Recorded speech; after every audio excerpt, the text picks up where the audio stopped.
Retrouvez Businesswoman avec MAF Pro, l'assurance des artisans, commerçants et professions libérales. MAF Pro, la référence qualité pro. Efficace et pas cher. C'est la MAF que je préfère. C'est la MAF.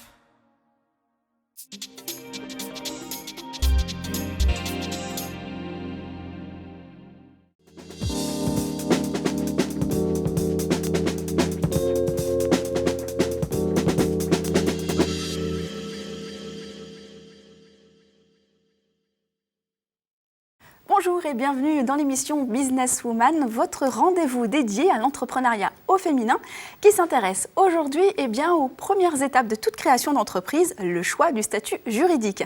Un choix loin d'être anodin puisqu'il aura des répercussions sur vos charges, votre statut social ou encore votre comptabilité.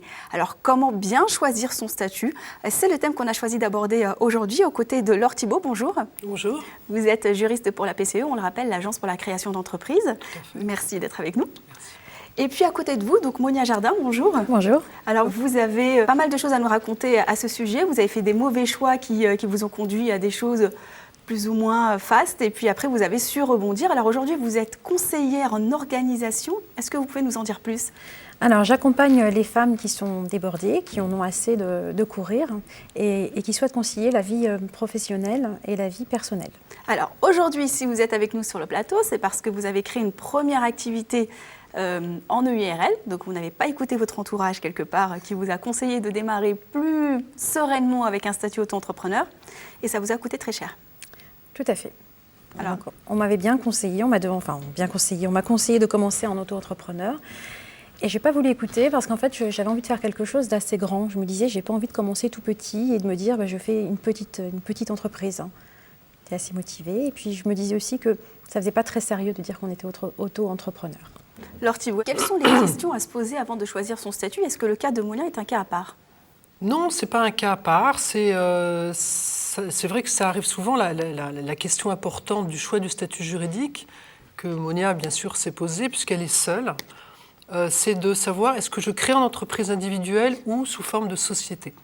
Et Monia a choisi la société, en fait. Elle a choisi une société unipersonnelle, c'est-à-dire l'EURL, qui est une SARL où elle était gérante et l'associé aussi majoritaire. Elle avait le choix de plutôt se positionner vers l'entreprise individuelle avec le régime, notamment le régime de l'auto-entrepreneur, puisque l'auto-entrepreneur est un entrepreneur individuel qui a une spécificité, c'est son régime fiscal, qui est le régime fiscal de la micro-entreprise.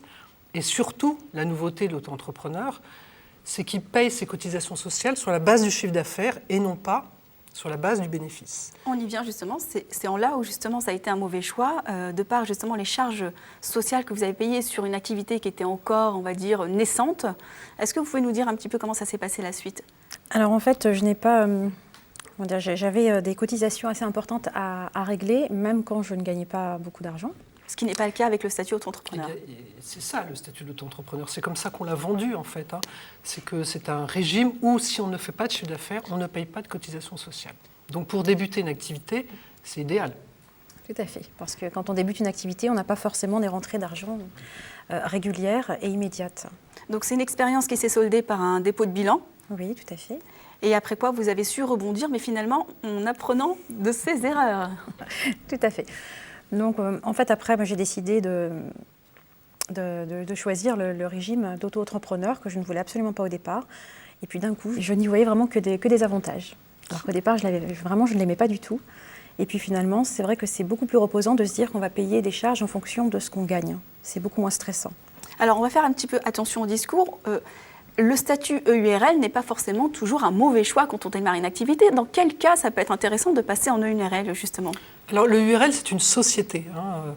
Donc, je voulais quand même bien, au départ, bien faire la différence entre l'entreprise individuelle, où le créateur et l'activité ne font qu'un, c'est-à-dire que l'entrepreneur individuel est responsable sur l'ensemble de ses biens propres et de ses biens communs. C'est ça, l'inconvénient, j'allais dire, de l'EURL, c'est cette responsabilité indéfinie. Et puis la société, où la responsabilité du dirigeant est limitée au montant du capital qu'il apporte dans la société. Donc l'EURL, c'est une société. Donc là, Monia avait créé une personnalité morale distincte d'elle-même. elle était uniquement responsable financièrement à hauteur du patrimoine du capital qu'elle avait mis dans cette structure. Et donc l'intérêt vraiment pour elle, c'était de limiter sa responsabilité financière. Et ça, c'était pour vous peut-être au départ un mauvais choix, mais ça peut être un bon choix lorsqu'on recherche cette protection financière. C'est ce que je recherchais, donc c'est pour ça que je n'ai pas voulu être en entreprise individuelle. Je voulais vraiment séparer ma vie professionnelle de ma vie privée. Ça, c'était vraiment un choix. Alors justement, vous parlez de la vie privée. C'est une émission qui est dédiée à l'entrepreneuriat féminin, donc beaucoup de femmes nous regardent. Est-ce que la situation familiale peut influer sur le choix du statut? Est-ce que le fait d'être chef d'entreprise salarié peut être plus avantageux pour une femme parce qu'elle est protégée, entre guillemets? Alors, il y a 2 grands statuts sociaux. Donc, on peut être soit travailleur non salarié, effectivement, on est travailleur non salarié lorsqu'on est en entreprise individuelle, lorsqu'on est gérant majoritaire. Ou alors, on peut être assimilé salarié, c'est le cas des gérants minoritaires et des gérants de SAS. La protection sociale dans ces 2 situations est quasi la même. Donc, ce n'est pas vraiment un critère de choix. Par contre, quand vous me posez la question, la situation familiale a-t-elle une incidence sur le choix du statut juridique? Ça peut l'avoir si on a un conjoint ou un partenaire pacsé qui souhaite participer à l'activité de l'entreprise. Dans ce cas-là, si ce partenaire collabore, il a de toute façon l'obligation de choisir un statut qui est soit le statut de conjoint collaborateur, soit le statut d'associé, dans le cas d'une société, soit le statut de salarié. Et le statut de conjoint collaborateur n'existe que dans le cas de l'entreprise individuelle ou de la SARL. Donc là, effectivement, ça peut être un critère de choix de la structure juridique. Alors, parmi les déboires qu'a rencontré Monia Jardin, il y a eu cette case du dossier ACRE qui a été mal cochée par l'URSSAF. Donc, ça me permet de rebondir sur notre question. Qu'en est-il des aides de Pôle emploi et est-ce qu'il y a des statuts à privilégier pour obtenir ces aides? Alors, tout d'abord, un demandeur d'emploi, donc vous deviez l'être, j'imagine, un demandeur d'emploi, juste par le fait qu'il est demandeur d'emploi, il peut bénéficier de l'ACRE, comme vous venez de le dire. C'est une exonération d'une partie des cotisations sociales sur les 12 premiers mois d'activité. Donc qu'on soit indemnisé ou pas indemnisé. L'autre aide de Pôle emploi, donc qui concerne les demandeurs d'emploi indemnisés, permet aux demandeurs d'emploi de pouvoir cumuler des revenus d'activité et des allocations chômage. Alors ça, il faut savoir que cette aide est limitée dans le temps, parce qu'elle est limitée à 15 mois pour les demandeurs d'emploi qui ont moins de 50 ans ou 3 ans s'ils ont plus de 50 ans. L'autre aide de Pôle emploi, si on bénéficie de l'ACRE, c'est la possibilité de percevoir ce qu'on appelle l'ARS, qui est l'aide à la reprise création d'entreprise, qui est une aide sous forme de capital et qui représente 50% des droits qui restent dus au créateur d'entreprise, demandeur d'emploi, au moment où il crée son entreprise. Et cette aide est versée en 2 fois. Ce sont des aides assez intéressantes pour les demandeurs d'emploi. Quel que soit le statut qu'on a choisi? Alors, quel que soit le statut qu'on a choisi, ça n'a absolument aucune incidence, le choix du statut. Alors, on va revenir au statut auto-entrepreneur. Il a aussi un autre avantage, c'est de pouvoir cumuler une activité de salarié et de compléter, par exemple, ses temps libres en ayant une activité annexe. Est-ce que c'est le cas aussi d'autres statuts, d'avoir cette double casquette? Alors, je dirais juridiquement, un salarié a le droit de créer une société. Il peut être gérant par ailleurs, il peut être auto-entrepreneur, en entreprise individuelle, peu importe.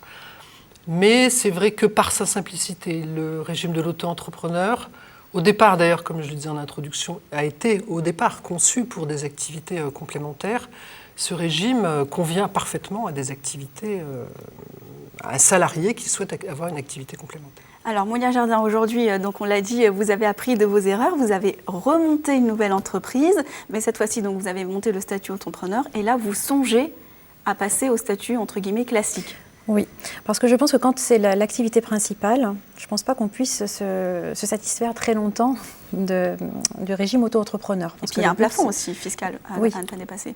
Un plafond de chiffre d'affaires annuel à ne pas dépasser, qui pour Monia, puisque c'est une activité libérale, est de 32 900 € par an. Donc effectivement, j'envisage de changer de statut courant de fin d'année. Donc là, je commence à me renseigner. Voilà, je vais chercher, voir ce qu'il y a de mieux, de plus adapté à mon cas.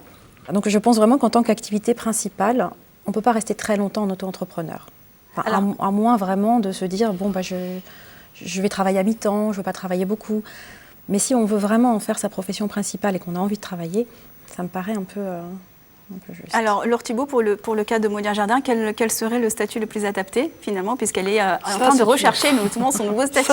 On a la chance de l'avoir sur le plateau, profitez-en. D'abord, vous disiez le régime de l'auto-entrepreneur n'est pas, effectivement, pas vraiment adapté à une activité principale, parce que justement, on est limité à ce montant de chiffre d'affaires, donc on peut en vivre, mais c'est vrai que on va pas devenir riche avec le régime de l'auto-entrepreneur.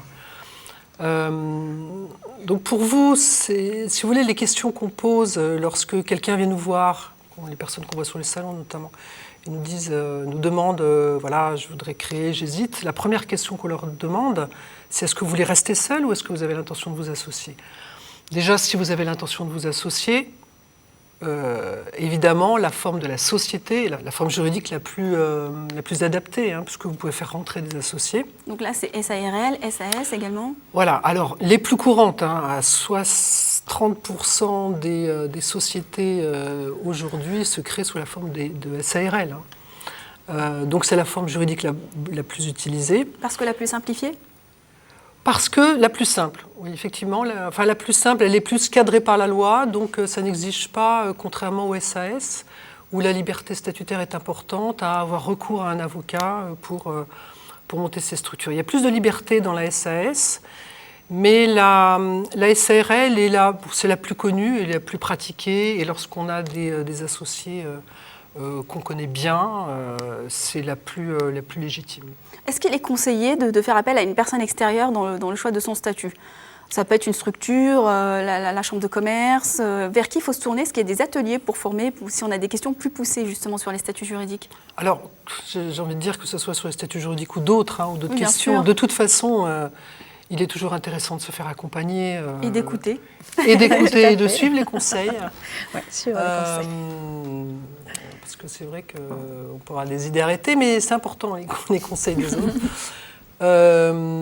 Oui, les structures comme les chambres de commerce, les chambres de métier, les boutiques de gestion, on l'a dit, toutes les structures qui accompagnent font souvent des ateliers spécifiques, je pense que vous en avez suivi, oui.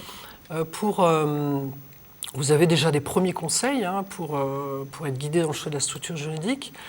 Et puis, bien sûr, je vous renvoie sur le site de la PCE, inévitablement, qui est le site référence en matière d'information sur la création d'entreprise, Merci beaucoup Laure Thibault d'avoir répondu à nos questions. Merci Monia Jardin de nous avoir partagé votre expérience. Alors évidemment, vous l'avez entendu, si vous avez d'autres questions, le site de la PCE est une mine d'informations. Monia, l'adresse internet de votre entreprise s'affiche en bas de l'écran. Merci de nous avoir suivis. Quant à moi, je vous retrouve pour d'autres numéros de Businesswoman. Celle-ci est diffusée évidemment sur WeDoBiz, sur Demain TV, sur le site ellesentreprenent.com et sur le site de la PCE. À bientôt sur Demain.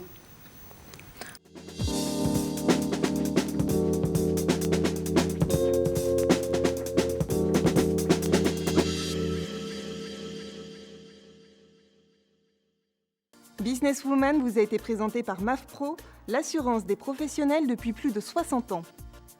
MAF Pro, la référence qualité pro. Efficace et pas cher. C'est la MAF que je préfère. C'est la MAF.